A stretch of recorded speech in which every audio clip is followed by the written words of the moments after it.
नमस्कार जय जगन्नाथ। आपण समस्त को तुम चरण कमले यूट्यूब चैनल को अनेक अनेक स्वागत। मृत्यु लोकर अधिपति प्रभु जमराजकर पूजा एवं आराधना बाट ओसारे करा जाए। एही ओसा को रास्ता उपरे बा लोक चलुवा बाटरे ही करा जाए थाए। सेही रास्ता उपरे ही ठाकुरंकर बसिबा स्थान बा पूजा करिवार आस्थान तैयारी करा जाए थाए। तेणु एही ओसा को बाट ओसा बोली कहा जाए थाए। तेबे चलंतु जानिबा बाट ओसा केबे करा जाए। मार्गशीर मासर पूर्णिमा जहाँ को आमे पंडु पूर्णिमा बोली कहि थाउ ता परदिन ठारू पौष मास आरंभ होय थाए। तेणु पौष मासर कृष्ण पक्ष द्वितीया तिथि रे एही पूजा करा जाए। पूजा केउ समय रे करा जाए ताहार मध्य नियम रहिछि।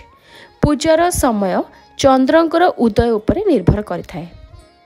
चंद्र केतेबेले उइबे तापरे पूजा करा जाय थाए। चंद्र जे पर्यंत न आछंती अंधार रहिछि से पर्यंत पूजा हुए नाही। प्रत्येक माँ माने पुत्र संतानर दीर्घायु कामना करी रात्रिर प्रहर रे एही पूजा करिथांती। बाटरे गोटे जागा को माटी बा गोबर रे प्रथमे लिपा जाए। ता उपरे पंथी रचना करा जाए बा माटी रे पंथी तैयारी करा जाए।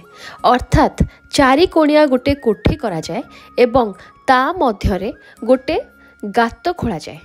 जदि गात खोलिबा संभव होई न थाए बा सीमेंट रो जदि रोड थाए तेबे ता उपरे माटी रे गोटे आवरण दिया जाए जहा फल रे ता मध्य रे पणा इत्यादि ढालिले ताहा रहिबो एवं बहिजिबो नाही। एहीपरि पंथी खोली बाट ओसा को पूजा करा जाय थाए। ओसा पाई से दिन ही नुआ धान को कुटी चाउल करा जाय थाए। सेही चाउलरू विभिन्न प्रकार रो पिठा माँ माने करिथांती जहा जमराजंक पाखरे भोग लगा जाय थाए। एही समय रे धान अगाड़ी जहा सब बाहरे ताहाकू सांगे सांगे विसर्जन करा जाय नाही। विशेष करी सेही दिन विसर्जन करिवार नियम नाही। तेणु माँ माने सेही खुद को निज कानी रे बांधी करी बुली थांती। कारण जमराजंकर पूजारे कौनसी जिनस को हठात विसर्जन कले देवता काले असंतुष्ट होई जिवे एवं पुत्र संतानर आयुष रे हानि आसीबो। सेही भयरे माँ माने कौनसी जिनस को सेही दिन विसर्जन करी न थांती। आरिसा काकरा आदि समस्त प्रकार पिठा जमराजंक पाखरे भोग लगी पारिबो। सेहीपरि मुआ भोगर मध्य विशेष मान्यता रहिछि। जमराजंकर कौनसी जिनस खंडिया करिकी दिया जाए नाही। अर्थात जहाँ भी आपण भोग करिवे बा पूजा करिवे ताहाको खंड करिकी आपण चंड देई पारिबे नाही। तेणु गोटा जिनस ही चंड दिया जाय थाए। तेणु खई उखुड़ा परिवर्ते मुआ भोग करिवार नियम रहिछि जहा फल रे आपण गोटा मुआ को सीधा चंड काढ़ी पारिबे। आउ एक जिनस करा जाए जहार ना होउछि वज्र बाटुली।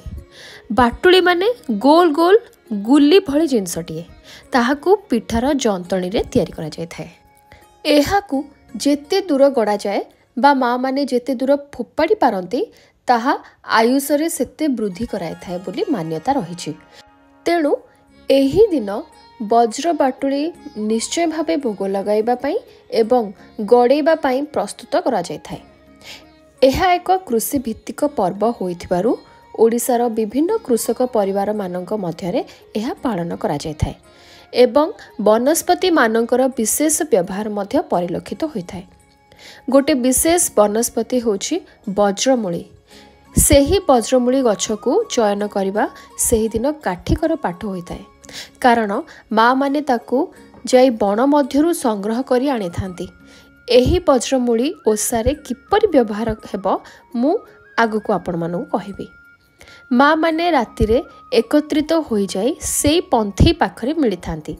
सेठारे प्रथमे पंथी को हळदी पानी रे धुआ जाई थाए। ता परे सेथिरे गुआ गोटे स्थापना करा जाय थाए। अर्थात माँ जेतोटी थिबे सेतोटी गुआ से माने घरु आनी थिबे एवं निजर व्यवहृत सिंदूर फरुआ मध्य आनी थिबे। सेई गुआ एवं सिंदूर फरुआ को पंथी मध्य रे स्थापना करा जाय।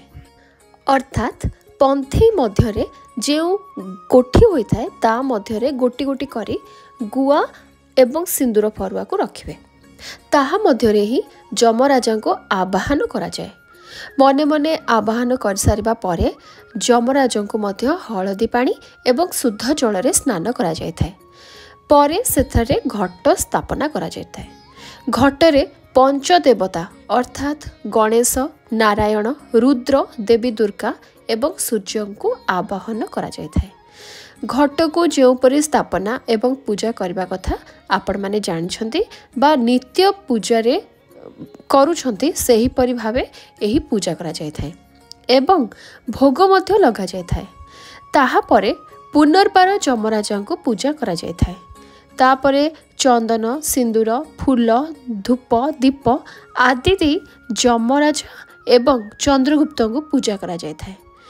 कदली, छेना, खई, ऋतुफल जहाँ मिले सबू पड़ी पारिबो एवं एहा द्वारा गोटे भल पणा प्रस्तुत करा जाय थाए। विशेष करी पूजारे नड़ियार व्यवहार करा जाय न थाए। जमराजांकर पूजारे नड़िया भोगर बारण बोली लोकमान्यता रही। कदली, छेना, गुड़, फल आदि पड़ी जो पणा प्रस्तुत होइथिला ताकू पंथी मध्यरे माँ माने ढालती। सबु माँ माने मध्य गोटे गोटे दीप जाली थांती। निजे जाली थिबा दीप को पूजार आरंभरू शेष पर्यंत जगी बसी थांती। काहेकि ना लिभिबाकू सेही दीप को दियंती नाही। एहा परे वज्रमूली गछ बा डाल को सेही पंथी उपरे घोड़ी दिया जाय थाए। तापरे बही पढ़ा हुए। केही केही पुरोहितों को मध्य वरण करी तांको द्वारा एही पूजा कराई थांती एवं ओषा कथा सुनी थांती। जो माने पुरोहितों को वरण करिबारे अक्षम से माने निजे ही पूजा करि थांती। ओषार किंवदंती अनुसारे पाटली पुत्रर दरिद्र ब्राह्मण एवं ब्राह्मणी एही ओषा करी जमराजंकर सुदय हेबारु अपुत्रिक दोषरु मुक्ति लाभ करथिले एवं पुत्र प्राप्ति करी आनंदरे कालातिपात करथिले। एही परि भाबरे बाट ओषार अनेक गुड़िए किंवदंती रहिछि। एही किंवदंती को सुनिला परे माँ माने उठी पुनर्बार सेही वज्रमूली गछ को उठै दिए थांती एवं सेथिरे दांड को पहरी थांती। अर्थात आमे जेपरि झाड़ू करिथाउ सेपरि माँ माने चक्राकार मंडल गठन करी झाड़ू करि थांती। एहाकू सेतिपाई दांड पहरा बोली कुहा जाय थाए।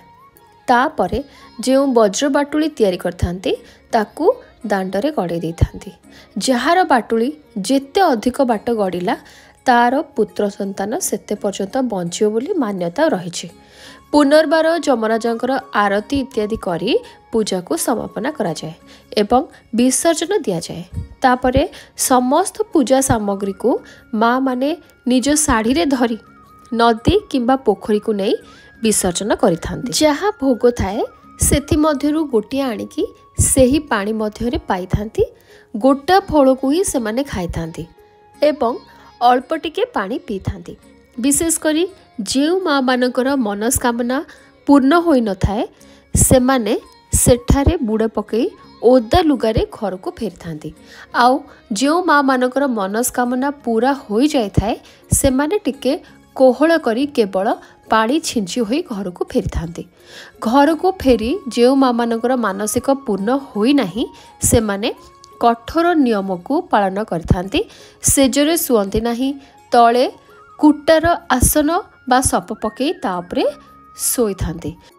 ओषार किंवदंती हिसाब रे माँ माने एही ओषा को केबे मध्य छाड़ती नाही। पुओ जेते बड़ हेले मध्य जेते पर्यंत माँ माने पारुछंती सेही पर्यंत एही ओषा को पालन करिथांती। थरे एही ओषा आरंभ कले जीवन तमाम करा जाय थाए। एही परि किछि कठोर नियम सहित एही ओषा को पालन करा जाय थाए।